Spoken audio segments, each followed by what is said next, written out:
ጊዜው ኢየሱስ ከመወለዱ ከ26 ዓመት በፊት ነበረ። በሮማዊው ንጉስ ቄሳር በሮም ቅኝ ግዛት ወደ ነበረችው ወደ ይሁዳ ሀገር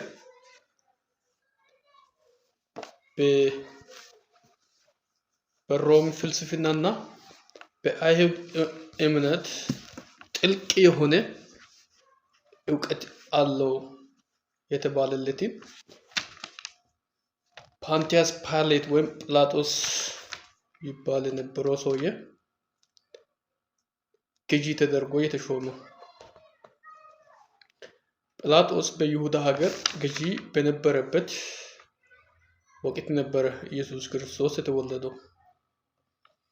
ኢየሱስ ጲላጦስ ገዢ ሆኖ በነበረ ወቅት ተወልዶ አድጎ ሰብኮ ሞቷል። በጲላጦስ ፍርድ ማለት ነው። እና በዚያን ጊዜ ኢየሱስ ከሞተ በኋላ የሮማ ኢምፓየር ዳግም ላይነሳ ከተንኮታኮተ የአይሁድ ሃይማኖትም ድራሹን ከጠፋ እና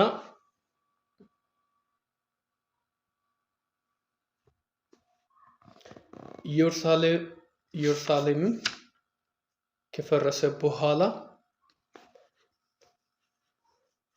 ንጉሱ የሮማ ንጉስ ቄሳር በክፉኛ ታሞ አልጋ ቁረኛ ይሆናል።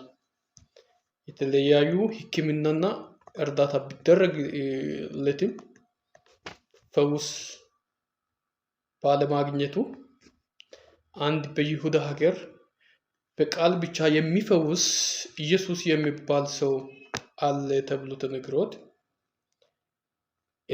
እንዲላክለት ወደ ጲላጦስ መልእክተኛው ይልካል፣ በወታደር አሳጅቦ። መልእክተኛውም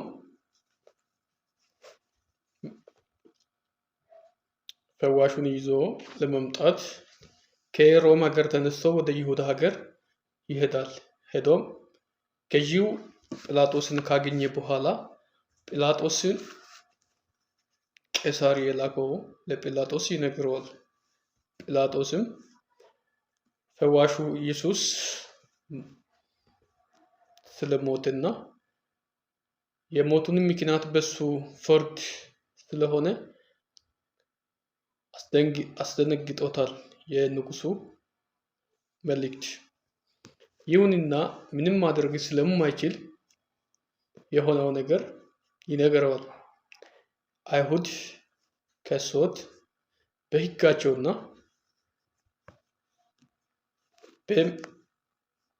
በፍላጎታቸው መሰረት መፍረድና ውሳኔ መስጠት ስለነበረብኝ በፍላጎታቸው መሰረት ለስቅላት ፈርጀበት ሞቷል ብሎ ይነግረዋል። ከዛ በኋላ መልእክተኛው ጲላጦስ ብቻ ያለውን ነገር ወይም ጲላጦስ ያለውን ብቻ ሰምቶ ወደ ሮም አልተመለሰም። በይሁዳ ሀገር ይህንን የሚያረጋግጥለት ሰው አፈላልጎ ካገኘ በኋላ አንድ ቬሮኒካ የምትባል ሴት ያገኛል። ያቺ ቬሮኒካ የምትባልም በስቅላት ወቅት በአደባባይ የነበረችዋ ሴት ነበረችና ያለው ነገር ሁሉንም ትነግረዋለች። ሴትዮዋም ጲላጦስ ከአይሁድ ሽማግሌዎችና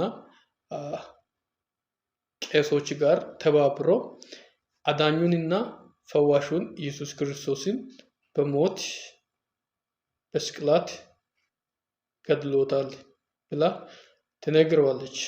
ከዛ በኋላም መልእክተኛው ቬሮኒካንም ይዞ ወደ ሮም ሀገር ወደ ንጉሱ ቄሳር ይሄዳል። ወደ ንጉሱ ቄሳርም ሄዶ ለንጉስ ቄሳሪ ጲላጦስ እንዳስገደለውና በስቅላት በሞቱ ወቅት በአደባባይ የነበረችዋ ምስክር የምትሆንም ሴት ይዤ መጥቻለሁ ብሎ ይነግረዋል። ንጉሡ ቄሳርም በመናደድ ወዲያውኑ ጲላጦስን አስጠርቶ እንደዚህ ለምን አደረግክ? ለምን አስገደልኩ? ብሎ ይጠይቀዋል። ጲላጦስም ውሳኔው በአይሁድ ሕዝብ ፍላጎትና ክስ መሰረት መሆን ስላለበት እሱ ላይ ምንም በደልና ኃጢአት ባላገኝበትም ውሳኔ አሳልፌያለሁ ብሎ ይነግረዋል። ከዛ በኋላም ንጉሡ ቄሳሪ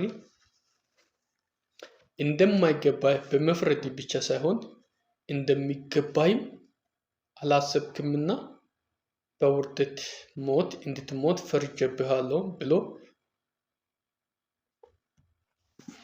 ይናገራል። ከዛ በኋላ ጲላጦስም ማንም ሳይነካው ማንም አጠገቡ ሳይደርስ ውጭ ወጥቶ በሰይፉ ራሱን ወግቶ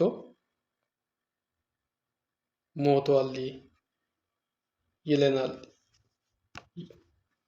ይህንን ታሪክ ሰምታችኋል? አይ አልሰማችሁም። አመሰግናለሁ።